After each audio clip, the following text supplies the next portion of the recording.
오늘은 구역연합예배로 원래 찬양경연대회로 우리가 모이려고 했습니다. 근데 여의치 않아서 그냥 연합예배로만 저희들이 모입니다. 지금 이 구역연합예배를 우리가 하면서 이런 생각이 좀 드실 수도 있을 것 같습니다. 지금 우리가 이 구역 모임을 모여야 되는가 말아야 되는가, 그런 생각도 좀 들 수도 있을 텐데요. 처음에 담임 목사님이 사임을 하시고 난 다음에 주변에서 이런 소리를 좀 들었습니다. 담임 목사님이 사임하고 난 다음에 영락교회의 숫자가 많이 줄었다, 헌금도 줄었다. 아마 들으신 분은 다 있으실 겁니다. 제가 그 기사를 보면서 좀 의아해했습니다. 어떻게 이렇게 터무니없는 이야기가 나올 수 있을까라는 생각이 좀 들었습니다. 최근에는 이런 소리까지 들립니다.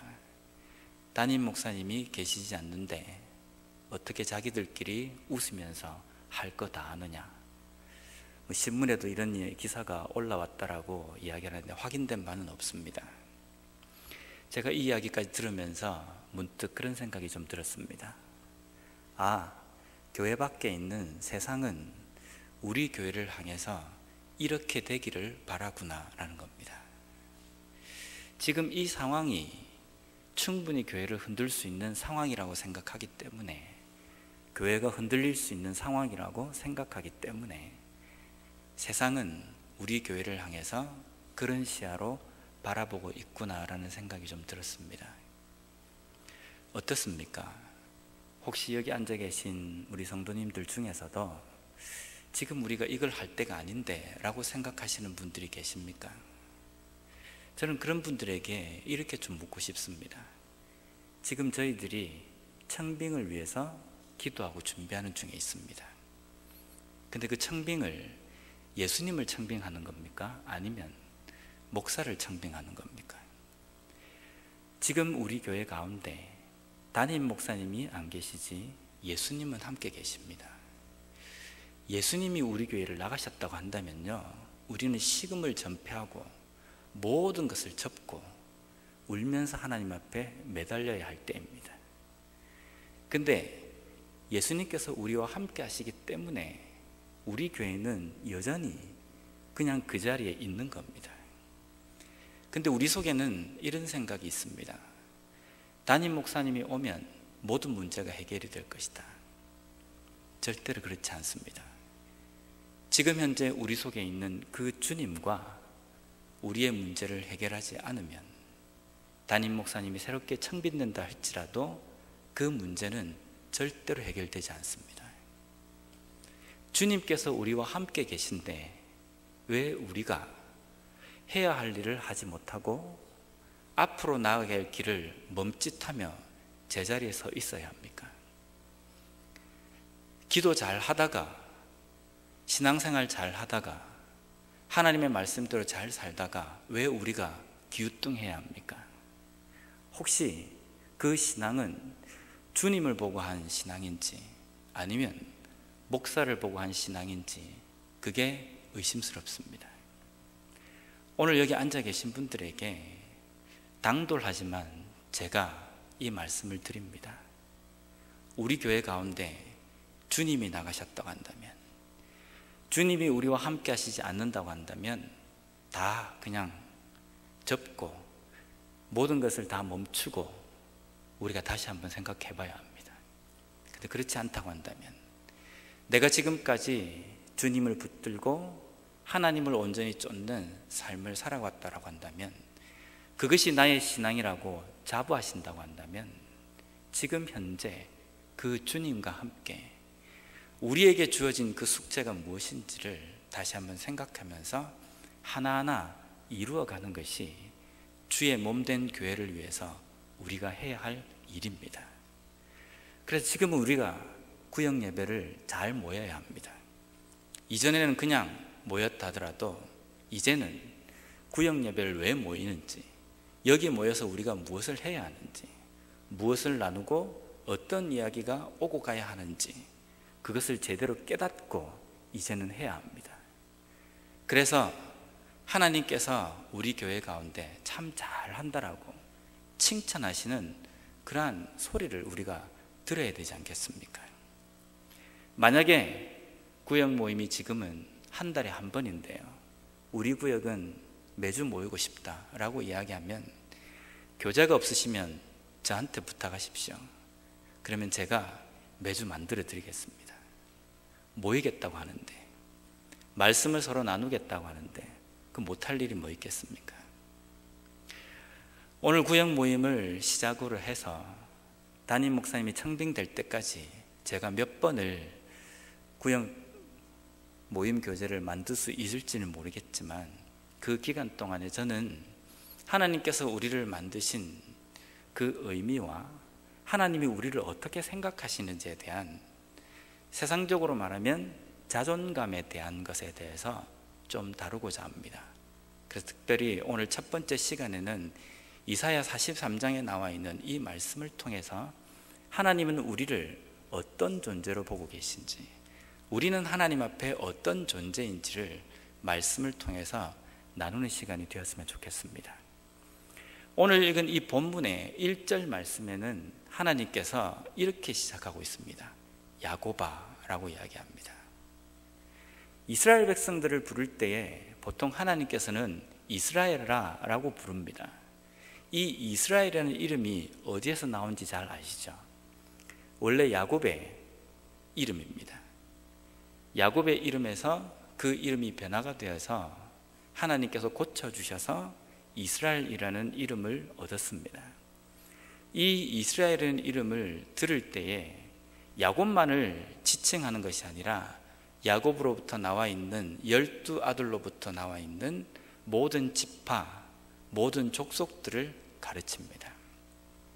그런데 지금까지 하나님께서는 이스라엘 백성들을 이스라엘아라고 부르시다가 갑자기 이사야 43장에 나와서는 야고바라고 부르십니다. 당시 이스라엘 백성들의 입장에서 하나님께서 자신들을 향해서 이스라엘이라고 부르시다가 야곱이라는 이름을 들을 때에 이스라엘 백성들의 마음속에 어떤 생각이 들겠습니까? 우리는 이름이 하나입니다. 근데 어떤 분은 이전에 어릴 때에 불려졌던 애칭도 있으신 분이 있습니다. 만약에 우리에게 일반적인 원래 나의 이름을 부르다가 누군가가 애칭을 불러준다고 한다면 그 애칭을 들을 때에 무슨 생각이 드시겠습니까? 그 이름을 가지고 살아왔던 그 시간과 역사들이 머릿속에서 생각나지 않겠습니까? 이스라엘아 라고 부를 때에는 우리가 이스라엘인갑다 라고 생각을 할 겁니다. 근데 야고바 라고 부르시는 이유는 야곱과 이스라엘의 그 중간 기점에서 이스라엘 백성들이 깨달아야 할 것은 무엇이었냐면요, 야곱이 하나님을 만나고 난 다음에 이스라엘이라는 이름을 얻었습니다. 이스라엘이라는 이름을 얻을 때에 하나님께서는 야곱에게 앞으로의 민족에 대한, 큰 민족에 대한 약속을 야곱에게 보여주십니다. 주십니다. 야곱이 하나님 앞에 기도함으로 말미암아 이스라엘이라는 이름을 얻을 그 당시에 야곱의 상태가 어떤 상태였냐면요, 자신의 부모로부터 분명히 큰 자가 작은 자를 섬길 것이라는 그 예언의 말씀을 듣고 자기가 장자의 명분을 받아서 하나님의 축복받은 백성이 될 것이라는 그 약속을 받은 야곱이었습니다. 그런데 하나님께서 예언하신 그 말씀대로 그 약속을 붙들고 형 에서를 속여서 장자의 직분을 가로챘습니다. 이제는 그에게 남은 것은 예언에 나와 있는 그 말씀처럼 이 장자의 축복의 길을 내가 걸어갈 수 있겠다라는 그 보증이어야 됩니다. 근데 이 일이 있고 난 다음부터 야곱의 삶은 꼬입니다. 형 에서로부터 잡아서 죽이려고 하는 그 위험에 빠져버립니다. 그래서 그 형 에서의 손을 피해서 외삼촌의 집으로 도망가는 그 시점입니다. 그 시점 가운데에 야곱에게 어떤 상황이 있겠습니까? 어떤 마음이 있었겠습니까? 아무것도 약속된 것도 없고 나에게 지어진 것도 아무것도 없습니다. 하나님께서 약속을 하셨다라고 이야기하지만 지금 현재 내 삶에 일어나는 이 문제에 대해서는 어떤 것 하나 희망이 보이는 것이 없는 상태입니다. 그런 상태이지만 그런 상태인 야곱을 하나님께서 찾아오셔가지고 약속을 주십니다. 너는 내 것이다 라는 겁니다. 그래서 이스라엘이라는 이름, 앞으로 너는 안전할 것이고 너는 나의 백성이 될 것이고 내 백성의 조상이 될 것이다 라는 약속을 하나님으로부터 받습니다. 이스라엘과 야곱이라는 이 이름의 차이는 이 정도로 크게 차이가 있습니다. 약속을 받지 못하고 불투명한 상태, 아무것도 내 손에 잡히지 않는 상태가 야곱이라고 한다면요, 약속을 받고 하나하나 기적들이 보여지는 그 상황이 이스라엘이라고 할 수 있습니다. 오늘 하나님께서는 이 이스라엘 백성들에게 그 옛날 약속이 없어서 불안했던 야곱이라는 이름을 들춰내십니다. 그리고 그들을 향해서 야곱아, 너희들은 이 이름을 기억하고 있느냐라고 이스라엘 백성들에게 외치십니다. 하나님께서는 이스라엘 백성들을 야곱이라고 부르시면서 무엇을 가르쳐 주시고 무엇을 깨닫게 하시기를 원하셨겠습니까? 오늘 본문 말씀을 한번 보겠습니다. 첫 번째가 나 여호와가 너를 창조하고 지은 신이다 라는 것을 알게 하기 위해서입니다. 여기에 나와 있는 내가 너를 창조하였다라는 이 창조는 바라, 히브리어로 말하면 바라라는 뜻입니다. 바라라는 동사입니다.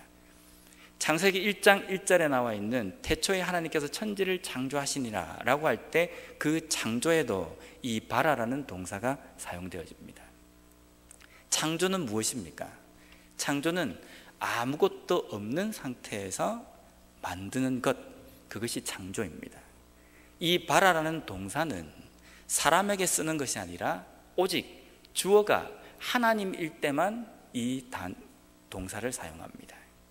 왜냐하면 창조를 하실 수 있는 분은 오직 하나님이시기 때문입니다. 하나님만이 완전한 완전히 없는 그 가운데에서 유를 창조하시는 분이시기 때문입니다. 그래서 내가 너를 창조하였다라는 이 말은 아무것도 없는 상태에서 내가 너를 있게 하였다라는 그 의미입니다. 이것은 우리의 육신의 존재도 이야기할 수 있지만요, 우리의 영의 존재도 마찬가지입니다. 아무것도 없는 상태였지만 내가 너를 지명해서 불러서 너에게 모든 것을 다 채워주고 나의 백성이 되도록 하였다라는 그 말도 이 말씀 속에 포함이 됩니다. 하나님께서는 아브라함을 부르셨습니다. 아브라함을 언제 부르셨습니까? 아브라함이 어느 정도 뭔가 갖춰져 있고 이제는 이 아브라함이 나에 대해서 좀 많이 알기 때문에 이 아브라함을 부르면 아브라함이 나의 말에 순종하겠다라고 해서 그 모든 것을 다 평가하시고 제일 좋은 사람 아브라함을 부르셨습니까? 그렇지 않습니다. 아브라함은 저 이방 땅의 나라에서 우상을 만드는 일을 하는 사람들 중에 선택하셔서 하나님께서 하나님의 백성의 조상으로 삼으신 겁니다.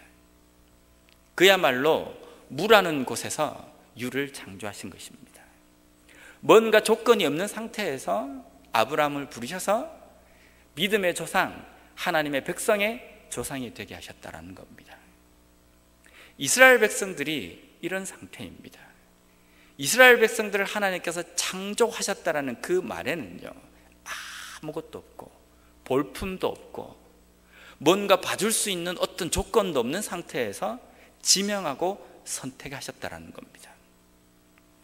오늘날 우리는 하나님 앞에 하나님이 창조주라는 것을 망각할 때가 참 많이 있습니다. 그래서 우리가 뭔가 재료들을 많이 준비를 해놔야 하나님께서 그 재료들을 잘 배합해서 하나님께서 뭔가를 이루실 것이다, 이런 착각을 하면서 살아갈 때가 참 많이 있습니다. 근데 그것은 하나님이 하시는 것이 아니라 세상에서도 충분히 그것이 가능합니다. 좋은 재료가 만들어져 있으면 그거 배합해서 조립해서 물건을 만드는 것, 세상에서 다 일어나지 않습니까? 하나님은, 하나님의 창조는 그런 것이 아닙니다. 우리가 재료를 잘 준비를 해놓아서 하나님께서 그것을 배합을 하시기만 하도록 만드는 것이 아니라, 우리는 하나님 앞에 할 수 있는 것이 없다라는 그것을 온전히 깨닫고 하나님 앞에 모든 것을 비우는 것이 하나님께서 내 삶 가운데 창조주로서 역사하시는 그 준비를 하는 겁니다. 내가 뭔가를 만들고 내가 이 정도가 되었다라고 내가 자부하고 내가 그것을 자랑하고 뭔가 긍지를 가지고 있을 때 하나님께서 나를 사용하실 것이다, 절대로 그렇지 않습니다. 사도 바울이 하나님 앞에 고린도후서에 기도할 때 하나님께 이런 응답을 받았습니다. 내 은혜가 내게 족하도다. 이는 내 능력이 약한 데서 온전하여 짐이라.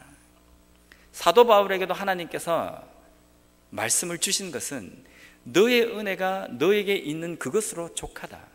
너의 그 약하고 연약하고 더욱더 너가 보잘것없는 존재가 될 때에 그 속에서 나의 능력이 더욱더 온전해지고 영광이 드러날 것이다 라는 것이 하나님의 공식입니다. 우리의 인생 가운데 하나님의 공식은 내가 최대한으로 바닥을 쳐야지만이, 내가 아무것도 가진 것이 없다라고 내 입술을 통해서 고백되어질 때에 하나님께서는 역사하시고 그 삶 가운데 온전해지신다는 겁니다. 이 공식을 우리는 잊어서는 안 된다는 겁니다. 뭔가 내가 하나라도 가지고 있으면 그것은 하나님의 창조의 방식이 아닙니다. 나는 재료가 되어야 합니다. 나는 재료가 될 때에 하나님께서 거기에다가 100, 200을 채워 넣어 주시는 겁니다. 그것이 하나님께서 창조주로서 우리의 삶에 역사하시는 방식입니다. 그러니까 우리가 하나님 앞에 고백해야 될 것은 내가 이것도 있습니다, 저것도 있습니다, 내가 이것이 잘났습니다, 우리가 이것을 남겼습니다, 이것을 우리가 하나님 앞에 자랑할 것이 아니라, 그것을 하나님 앞에 내어놓을 것이 아니라, 하나님, 나는 가진 게 없습니다. 하나님, 내가 아무리 봐도 나에게는 능력도 없습니다. 나는 이제 할 수 있는 게 아무것도 없습니다 라고 하나님 앞에 나아갈 때에, 그때가 하나님의 능력이 온전하여지는 때라는 겁니다. 이러한 창조주로서의 은혜가 우리 개개인의 삶에, 우리의 가정 가운데, 우리 교회 가운데 일어나는 은혜가 있었으면 좋겠습니다. 왜 성령의 임함이 중요합니까? 성령의 임함은 배신자와 같고 비겁자와 같은 12명의 제자들을 순교자의 사도로 만드셨기 때문입니다. 그들이 다짐을 했기 때문에, 뭔가 눈으로 본 것이 있기 때문에 그들이 겁장이에서 아주 복음 증거자의 용감한 사람으로 변화된 게 아닙니다. 성령께서 그들을 변화시키셨기 때문입니다. 어쩌면 제자로서 바닥을 친 상태입니다. 그들은 인간으로서 스승을 배반한 아주 밑바닥에 있는 사람까지 떨어져 버렸습니다. 그 떨어진 그 순간이 성령께서 역사하시기 가장 좋은 때였습니다. 그래서 그들에게 성령이 임함으로 말미암아 비겁자에서 그리스도의 복음을 위해서 죽는 자리에 끝까지 자처하고 나가는 순교자, 사도가 되었다는 겁니다. 우리가 하나님 앞에 제대로 된 일을 하기를 원하십니까? 내가 하나님 앞에 귀히 쓰임 받기를 원하십니까? 그러면 우리가 필요한 것은 나의 연약함을 철저하게 깨닫는 것입니다. 내가 무능력하다는 것을, 내가 얼마나 죄인이라는 것을 철저하게 깨닫는 것이 내가 하나님 앞에 귀인 쓰임 받을 수 있는 비결입니다. 그것을 우리가 준비할 때 우리 가운데 성령께서는 강하게 역사하실 겁니다. 창조 이러면 창조와 함께 항상 따라 나오는 단어가 있습니다. 그것은 섭리입니다. 하나님께서는 이 세상을 창조하시고 난 다음에 훅 하고 던져버리고 될 대로 되라는 식으로 구경하시지 않습니다. 하나님께서는 창조를 하시고 하나님의 그 귀한 뜻대로 이 세상을 창조하시고 하나님의 뜻 가운데 이 세상을 간섭하시고 운행하신 섭리하심이 있으셨습니다. 그 땅이 창조된 대로 잘 진행되도록, 하나님의 뜻 가운데로 잘 갈 수 있도록 하나님께서는 섭리하셨다는 겁니다. 오늘 야곱을 선택하셨다라고 이야기하셨습니다. 야곱을 선택한 이 시점은 야곱이 엄마의 뱃속에 있을 때부터, 모태에 조성되기 전부터 하나님께서 선택하신 것입니다. 조건이 없습니다. 무언가가 있었던 것도 아닙니다. 그 상황에서 야곱을 선택해서 이스라엘의 큰 민족의 조상으로서 하나님께서 약속을 부여하셨다는 겁니다. 그러면 아무것도 없는, 인간이 아직도 덜 되어 있고 조성되기도 전에 하나님께서 선택하셨기 때문에 하나님께서는 이제 그냥 놔두면 이 야곱이 믿음의 조상이 되고 큰 민족의 조상이 될 것이다 라고 그렇게 생각하셨겠습니까? 이제 선택하셨기 때문에 이 야곱을 하나님의 뜻대로 몰아가셔야 합니다. 그것이 섭리입니다. 하나님께서는 이 야곱을 통하여서 큰 민족을 이루게 하시기 위해서 많은 일들을 야곱의 역사 가운데, 이스라엘의 역사 가운데 하나하나 채워 넣어 주셨습니다. 그것이 섭리입니다. 때때로 우리가 나는 하나님의 백성이다, 하나님께서 나를 선택하셨다라는 생각이 우리에게는 있습니다. 반드시 있습니다. 근데 때때로 우리의 마음속에 흔들리는 부분이 뭐가 있냐면요, 하나님께서 지금 내 삶에 떠나신 것 같다, 하나님께서 나와 지금 함께 하시지 않는 것 같다 라는 생각을 종종 할 때가 있습니다.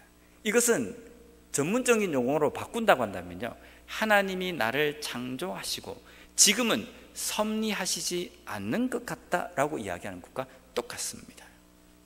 근데 하나님은 성경 말씀을 통해서 우리에게 약속하신 것은 내가 너를 창조하였기 때문에, 너는 내 것이기 때문에 내가 너를 인도하고 너를 붙들고 끝까지 가겠다라고 섭리를 약속하셨다는 겁니다.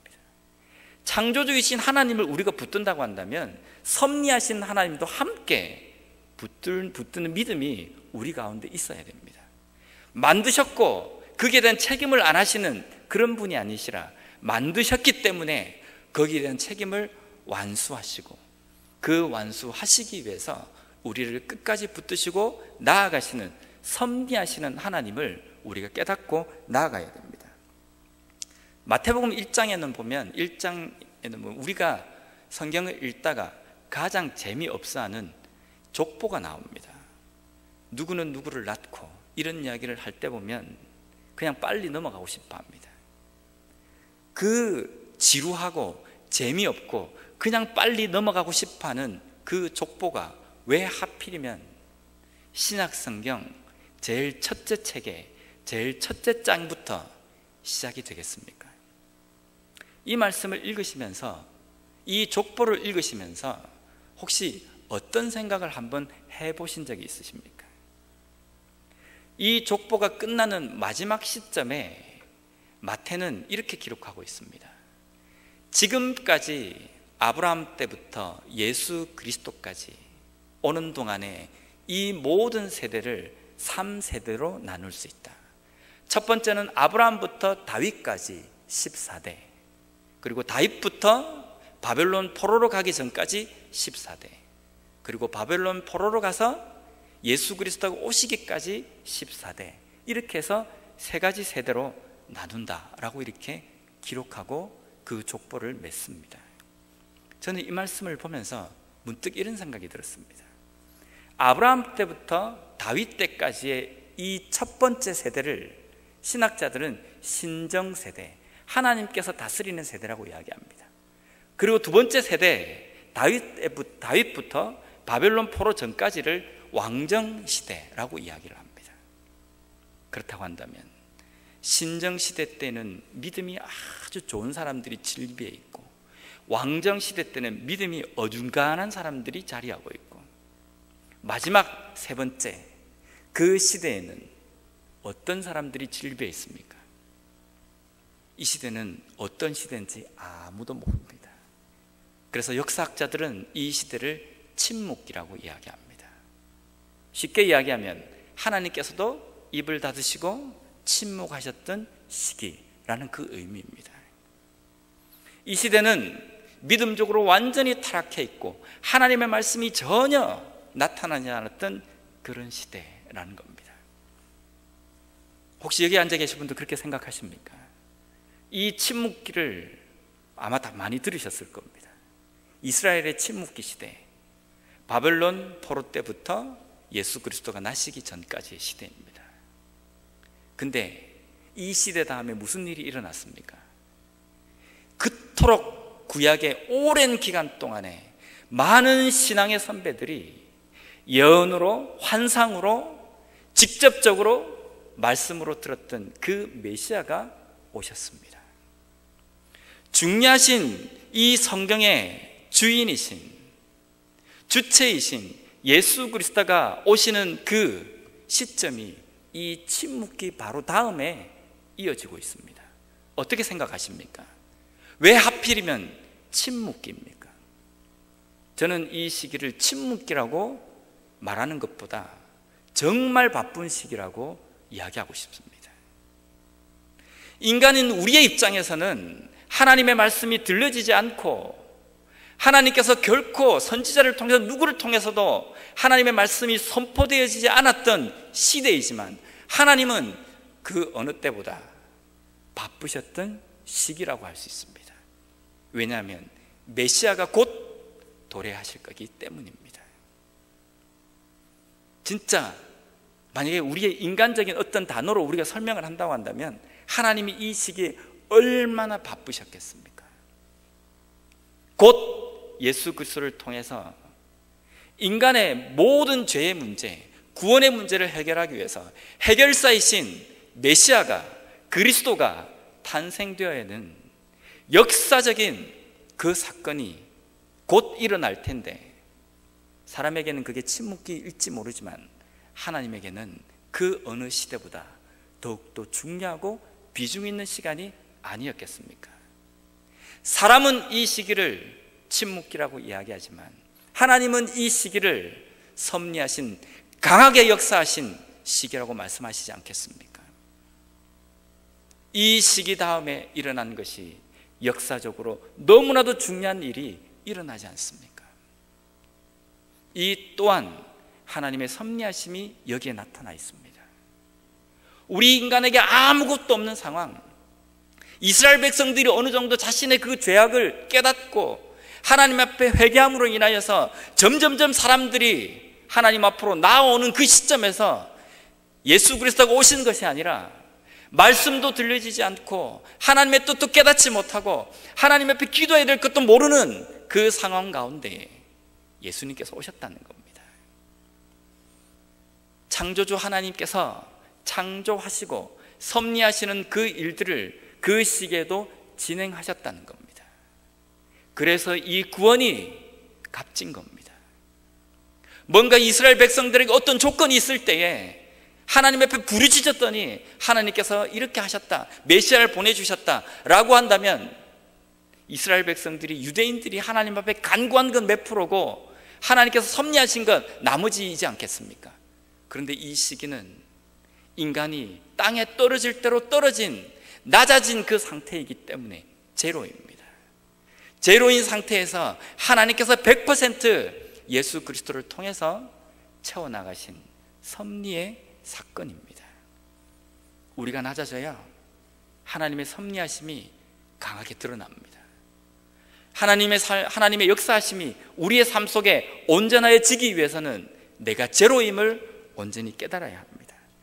그것을 깨닫는 은혜가 우리 교회 가운데, 우리 개개인의 삶에 일어났으면 좋겠습니다. 두 번째는 이 이스라엘 백성들에게 가르치주고자 원하셨던 것은 두려워하지 말라, 너희는 내 것이다 라는 것을 알게 하시기 위해서입니다. 그래서 2절 말씀에 보면 물 가운데 불 가운데 지날 때에 불이 너를 침몰하지도 너를 태우지도 못하게 할 것이다 라는 겁니다. 어떤 때 우리가 두렵습니까? 큰 벽이 우리 앞에 생길 때에, 내가 어떻게 해보지 못하는 문제를 만날 때에 우리는 두려움이 앞섭니다. 그것을 오늘 본문에는 물과 불로 이야기하고 있습니다. 이 물과 불의 이 사건은 성경에 역사적으로 일어난 사건입니다. 물은 어느 때 일어났습니까? 이스라엘 백성들이 하나님께서 10가지 재앙을 통하여서 애굽 땅에 보이시고 이스라엘 백성들을 멋지게 탈출시켜서 데리고 나오십니다. 그런데 가장 처음 만난 벽은 홍해라는 벽이었습니다. 물이었습니다. 여기서 나아갈지 아니면 돌아갈지 결정을 해야 합니다. 그래서 뒤를 돌아봤는데 뒤는 애굽의 군사들이 쫓아오고 있습니다. 그야말로 진퇴양난입니다. 앞으로 가면 물이고 뒤로 가면 애굽의 군사들입니다. 이 상황 가운데에 하나님께서는 이스라엘 백성들로 하여금 이 홍해를 마른 땅처럼 건너도록 하셨습니다.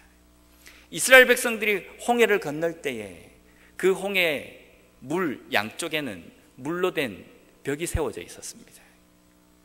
그 물들을 이스라엘 백성들이 볼 때에 야, 이거 조만간에 무너지겠는데 터져서 물이라도 나오면 어떡하나 아마 두려울 수도 있었을 겁니다. 그런데 이스라엘 백성들이 그 홍해를 다 건널 때까지 그 물이 이스라엘 백성들을 침몰치 못했습니다. 무엇 때문입니까? 이스라엘 백성들의 믿음 때문입니까? 하나님의 역사하심 때문입니다. 하나님의 역사하심 때문에 물이 이스라엘 백성들을 결코 침몰치 못했습니다. 우리의 눈앞에는 물밖에 보이지 않습니다. 하나님의 약속대로 했는데요, 하나님께서 나가라는 대로 나갔고 하나님께서 가라는 그 길로 내가 왔는데 왜 홍해입니까? 돌아갈 수 있는 길이라도 열어주시면 괜찮은데 돌아가려고 하니까 모든 길들이 다 막혀있고 오히려 뒤에는 나를 잡아먹으려고 하는 군인들이 쫓아옵니다. 어떻게 해야 합니까? 왜 여기까지 와서 우리를 수장시키려고 하십니까? 우리의 눈앞에 보이는 것은 오직 물밖에 보이지 않습니다. 애굽의 군사밖에 보이지 않습니다. 이러한 위기의 순간이 우리에게는 물과 같은 순간입니다. 그럴 때 우리는 무엇을 보아야 합니까? 물 가운데 역사하시는 하나님을 볼 수 있어야 합니다. 창조주이신 하나님께서 섭리하시고 역사하시고 우리를 끝까지 책임지시고 이끌고 나가시기 때문에 하나님만 바라보면 그 물이 갈라져서 그 물 사이로 안전하게 건널 수 있도록 우리를 지켜 보호하신다는 그것만큼은 우리가 잊지 않고 붙들 수 있어야 됩니다. 근데 우리는 조그만 문제만 생기면 금방 죽을 것 같이 야단들입니다. 솔직히 말해서 제가 이런 말씀을 드리기 좀 그렇지만요, 죽는 게 더 좋지 않습니까? 네 한번 죽어봐라 그렇게 이야기하실지 모르지만 정말 신앙적으로 볼 때에 죽을 것 같은 문제를 만날 때 야, 주님 만날 때 다 됐구나, 저 천국으로 내가 갈 수 있겠구나, 어떻게 보면 영적으로 볼 때에는 우리가 기뻐해야 되지 않습니까? 근데 우리는 그 문제 만나면 금세 지금까지 우리가 어떤 신앙이 있는지 그것은 온데간데 없이 앓는 소리를 하기 바쁩니다. 죽는 소리 하기 바쁩니다. 원망하고 모든 것이 다 끝난 것처럼 단식하고 주저앉아 버립니다. 그럴 때 하나님은 어디 계십니까? 하나님 저 물 건너에 계십니까? 그래서 어떻게 헤엄을 쳐서 나한테 한번 와봐라 우리를 약 올리고 계십니까? 그 가운데 하나님께서 함께 하시지 않습니까? 믿음의 첫 출발점도 그거지 않습니까? 어떤 상황 가운데서도 하나님께서 함께 하신다는 것. 내가 어떤 어려움을 만난다 할지라도 우리가 잊지 말아야 될 것은 이 어려움 가운데 하나님이 함께 하신다는 겁니다. 근데 우리는 어려움을 만나면 나 혼자입니다. 하나님을 저 멀리로 차버립니다. 그냥. 이 어려움은 나 혼자 지고 가겠습니다. 어려움을 만날 때마다 우리의 자세가 그렇습니다. 그 어려움을 만날 때에 나를 지금 이곳까지 인도하신 하나님을 볼 수 있을 때에 그 물이 어떤 의미인지를 깨달을 수 있다는 겁니다. 두 번째로 불은 어떤 의미입니까? 불도 우리가 구약 성경의 다니엘서에서 우리가 목격할 수 있습니다. 왕의 금신상에 절하라고 할 때 나는 결코 절할 수 없습니다 라고 이야기했던 세 친구들, 다니엘의 세 친구들, 그 친구들을 죽이기 위해서 풀무불에 집어넣습니다. 성경을 보면요, 그 가운데 풀무불에 던져진 이 세 친구들을 머리털, 옷 하나도, 실오라기 하나도 상하지 않았다라고 기록하고 있습니다. 하나님이 이런 분이십니다. 불은 이 세 친구들에게 어떤 의미입니까? 내가 신앙생활을 잘 하고 있습니다. 근데 어느 위기의 순간을 맞습니다. 이 위기의 순간은 물과 같은 위기의 순간이 아니라 이 신앙을 세상과 타협할 것인가 그렇지 않을 것인가의 기로에 서 있을 때입니다. 믿음으로 내가 끝까지 밀고 나갈 것인가, 아니면 조금 이렇게 굽혀서 세상적인 방법으로 내가 타협을 할 것인가, 이것의 기로에 서 있을 때가 이 불의 위험입니다. 세 친구들은 이 위험 가운데에 놓여 있게 되었습니다. 절 한 번만 하면 풀무불에 들어가지 않습니다. 내가 절 한 번 하지 않고 내 목숨을 살릴 것인가, 아니면은 내가 절을 함으로 저 풀무불에 들어갈 것인가, 신앙을 지킬 것인가 타협할 것인가, 이 선택의 위기입니다. 이럴 때 우리는 어떤 것을 선택합니까? 좀 약하고 가벼운 것에 대해서는 우리가 밀고 나가는 어느 준비가 되어 있습니다. 근데 큰 문제 앞에서는 어떻습니까? 몇십 달러의 이익 앞에서는 우리가 믿음을 저버리지 않습니다. 근데 몇천 불, 몇만 불의 이익이 오고 간다고 한다면, 내가 눈 한 번만 깜빡한다고 한다면, 찔끔 감는다고 한다면 내 손에 몇십만 불, 이 이익이 떨어진다고 한다면 흔들리기 시작합니다. 사람은 다 그렇습니다. 그 위기의 순간이 불과 같은 순간입니다. 그 불과 같은 순간에 내가 이것을 선택하지 않으면 내가 어마어마한 손해가 있을 것 같고 나에게 어마어마한 문제가 생길 것 같은 그런 두려움에 빠집니다. 그 두려움이 생길 때에, 그 고민을 할 때에 하나님은 어디 계십니까? 불 밖에서 우리를 구경하고 계십니까? 불이 너를 사르는가 안 사르는가, 너가 거기에서 몇 초를 견디는가, 내가 한번 지켜보겠다, 하나님께서 그렇게 보고 계십니까? 불까지도 함께 가시겠답니다. 함께 가신다고 이야기하시기 때문에 우리는 그 불 가운데서도 담대할 수 있어야 합니다. 근데 우리가 한 가지 잊어서는 안 될 게 있습니다. 물에 가기 때문에 하나님께서 나를 하여금 물을 안전하게 건너게 하실 것이다, 불에 내가 뛰어든다 할지라도 하나님께서 나로 하여금 이 불 가운데 안전하게 지나게 할 것이다, 이 확신 좋습니다. 그런데 다니엘의 세 친구가 한 고백을 통해서 우리가 이 불과 물에 뛰어들 때에 어떤 마음을 가지고 뛰어들어야 하는지를 다시 한번 살펴봤으면 좋겠습니다. 다니엘서 3장 18절에 보면 이 세 친구들이 이렇게 고백합니다. 그렇게 하지 아니하실지라도 왕이여, 우리가 왕의 신들을 섬기지도 아니하고 왕이 세우신 금신상에게 절하지도 아니할 줄을 아옵소서. 우리가 너무나도 잘 알고 또 잘 인용하는 성경 구절입니다. 근데 이 성경 구절을 다시 한번 읽어보면요, 이 세 친구들이 말하는 이 말의 주제, 이 말의 중심은 뭐냐면요, 그리 아니하실지라도 아니고 나머지 모든 것이 아니라 나는 결코 당신의 그 금신상에 절하지 않겠습니다라는 겁니다. 하나님만 참신입니다. 그래서 당신이 신이 될 수 없습니다. 그래서 나는 결코 신앙을 세상과 타협하지 않겠습니다라는 겁니다. 내가 불에 들어가서 내가 타건 안 타건 이게 지금 관심거리가 아닙니다. 내가 물에 들어가서 내가 수장이 되는지 아니면 물을 건너는지 이게 문제가 아니라 내 삶에 하나님이 아닌 것이 영광받을 수 없고 내 삶에 믿음 아닌 것이 내 삶을 지배할 수 없다라는 그 고백이 주가 되어야 된다는 겁니다.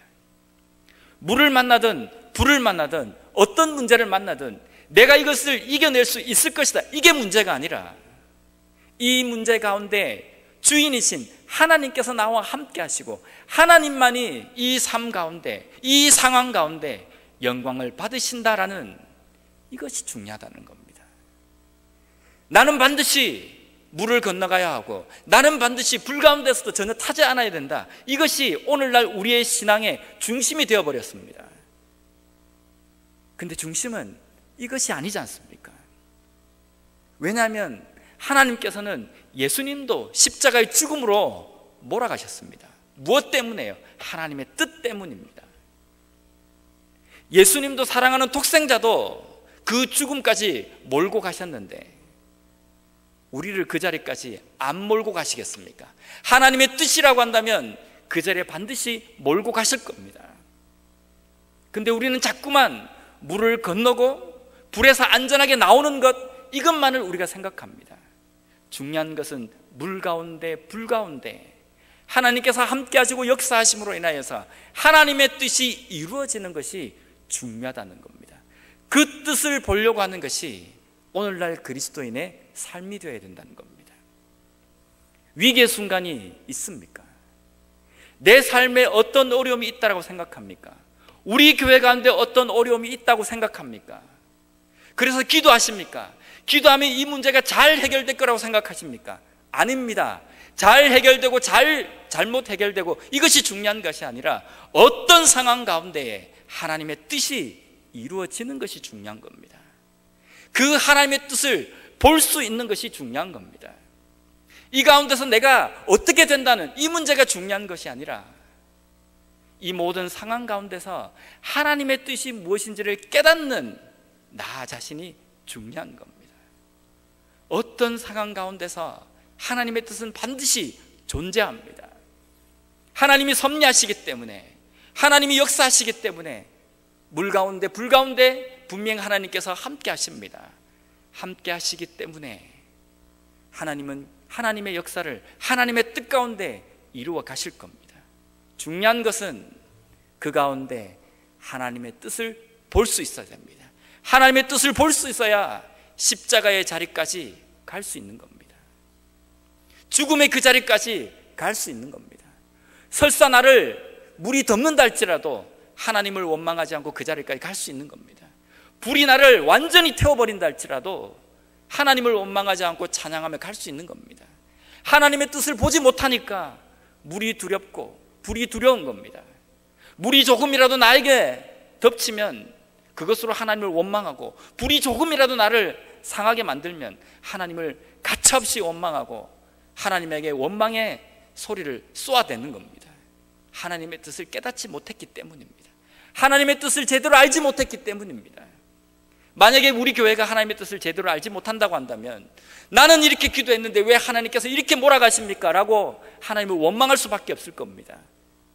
근데 하나님은 이 가운데 역사하시고 이 교회가 하나님 것이기 때문에, 이 교회의 주인은 하나님이시기 때문에 하나님의 역사하심대로 하나님의 뜻 가운데 이 교회를 이끌어 가실 겁니다.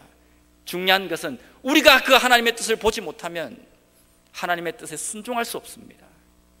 우리가 하나님의 그 뜻을 깨닫지 못하면 하나님께서 이루어 가시는 역사를 보지 못하고 우리는 내팽개쳐져 버릴지도 모릅니다. 하나님께서는 우리에게 다시 한번 고백하십니다. 다시 한번 선포하십니다. 내가 너를 창조하였고 내가 너를 지명하여 불렀기 때문에 너는 나에게 보배롭고 정말 존귀한 존재다. 그래서 너가 물 가운데 있을지라도 불 가운데 있을지라도 내가 항상 너와 함께 한다. 너가 비록 수장된다 할지라도 너와 함께 있을 것이고, 너가 불에 완전히 탄다 할지라도 내가 너와 함께 하겠다라는 것이 이사야 43장 이 말씀의 하나님의 메시지입니다. 이 뜻을 온전히 깨달음으로 말미암아 우리 개인의 삶에, 우리 가정 가운데, 우리 교회 가운데 역사하시는 하나님의 뜻을 온전히 보고 순종함으로 나아갈 수 있는 우리 모두가 되었으면 좋겠습니다.